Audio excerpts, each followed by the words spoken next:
What was that all about? Notionally, it was the launch of a new Conservative MP grassroots group focused on securing the right policies that they believe the Tory party needs to win. Ultimately, it left a lot of questions unanswered, namely, what is the point of the group, given that we've got half a dozen others of basically almost the same MPs turning up in each. You've got the Conservative Growth Group, which is the Trussite low tax one. You've got the New Conservatives, which is the really sort of socially conservative one that speaks about family and immigration and culture war stuff. And you've got the Conservative Democratic Organisation, which is this grassroots group focused on changing the constitution of the party. So I tried asking an organiser at the start of the event what this one is about, and they said it's like the CDO in that it's grassroots, but it's not about constitutional change, it's about policy change, and it's less right-wing than the New Conservatives, and it's not as libertarian as the Growth Group. So if that answers any questions, please do explain to me. Why? So there's all these various Conservative factions kind of at each other's throats, but it's actually they're all on the right of the Conservative Party, which it's a very niche area of politics, especially considering like the wider spectrum, the wider political spectrum. Why do we entertain these people?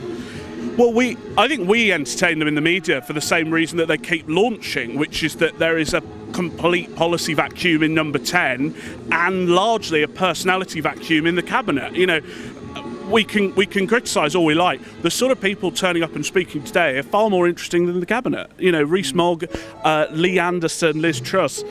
Whatever their record is, they give better sound bites. And, you know, you look at what Rishi Sunak's doing. His last conference speech was meant to be the big reset, the big look at me, this is our message to the electorate. And what did we get? We got maths reform, we got banning on smoking, and we got the abolition of HS2. Now that does not make a winning manifesto. And Tory MPs know that. So whilst they're notionally trying to be helpful here, what they're really doing is doing a big, you know, highlight under the fact that the Tory government is not really offering much for voters as far as they see. Do you think the answer then is with Liz Truss? Surely there's a better option than a failed former Prime Minister who's like, her raison d'etre was manifestly rejected by markets and polling. That will always be the problem for Liz, and I imagine it's very frustrating, right? She does feel like she has a lot to offer. But also the same people are turning up at these things, and a lot of them are going to lose their seats at the next election. And I get the sense it's sort of like a man on his deathbed, sort of looking back at his life and thinking, oh, we should have done this, should have done that, I've got all these regrets. Actually, these sort of groups, they're great at offering problems, the lists of problems, but they very rarely actually turn around and go, hang on, you know, we've had 14 years to sort, you know, the growth of bureaucrats and quangos and left-wing civil servants, and who signed us up to all these international agreements like COP, who voted for them, you know, and none of that happens. And the problem is, the more and more Tory MPs list all the things that are going wrong, the public go, we absolutely agree with you, so we're not going to vote for you, right? I think Michael Gove did an article the other day which was saying, actually, like Gordon Brown did in 2009, where he actually listed what the government's achieved, the Tories would be far better spending the next 6 months talking about things they've actually done, rather than constantly attacking each other for things that they failed to do or things they've done badly. I suppose it's not in these people's interest. It's like, this is like, they describe a lot of things as grievance politics. This is a personal grievance politics of like, Liz Truss got chucked out before she was ready.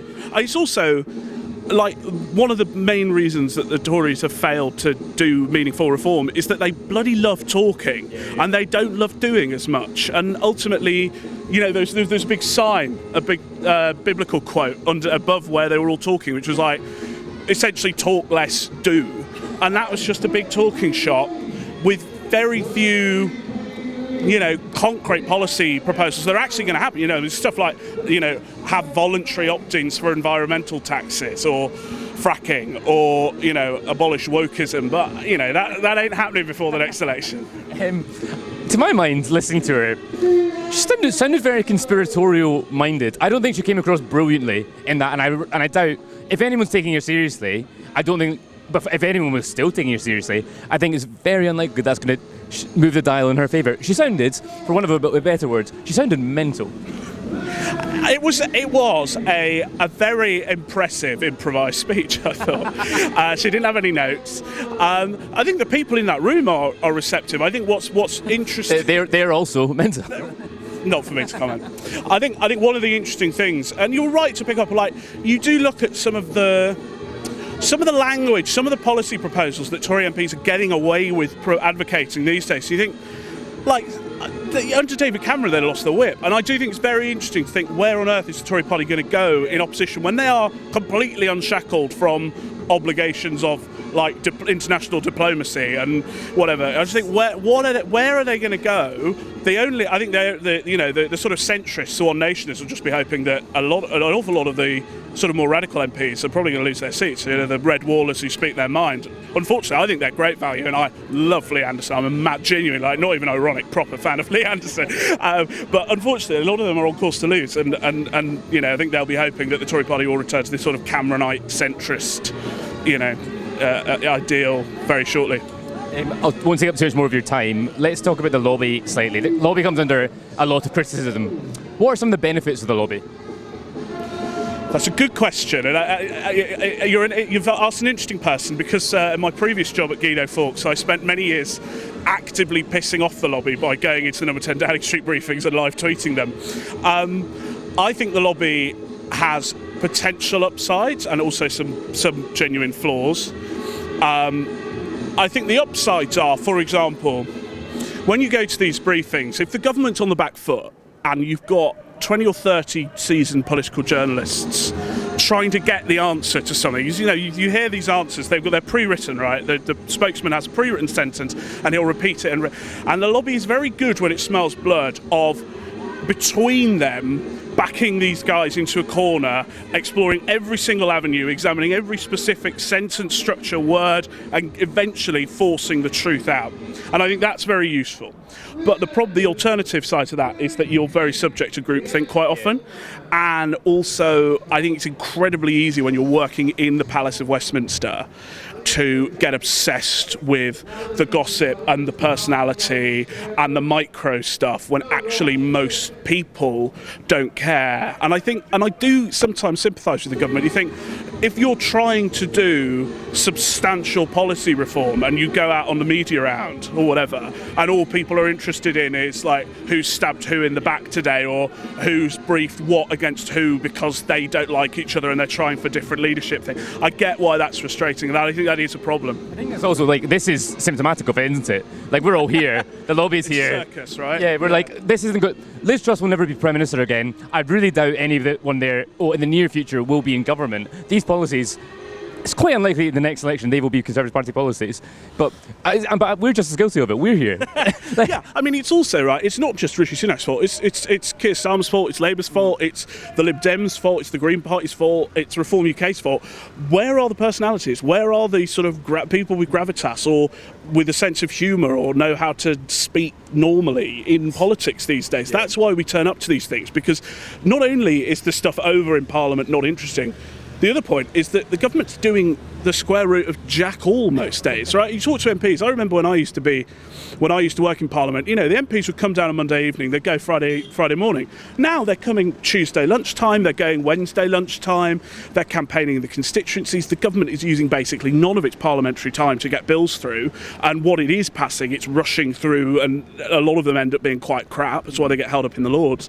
So, no wonder that we're attracted to this sort of circus all the time, because there's not actually anything else to report on. Is that not? But then isn't the onus not on journalists to find the stuff to report on? That's not. Is it not just easy to come here? It's easy to come here rather than look at, for example, what would leaving the ECHR do? Of the things they're proposing, what would abolishing wokeism actually mean? Is it feasible? Yeah, we're giving a lot of time to these people without really interrogating. Yeah, no, that's fair enough. I think that's probably why we do turn up, and we are, we listen to the froth and we listen to the headlines, we publish them, and we go, actually, because they're never going to be policy, we just sort of move on, right? Do they need examination, right?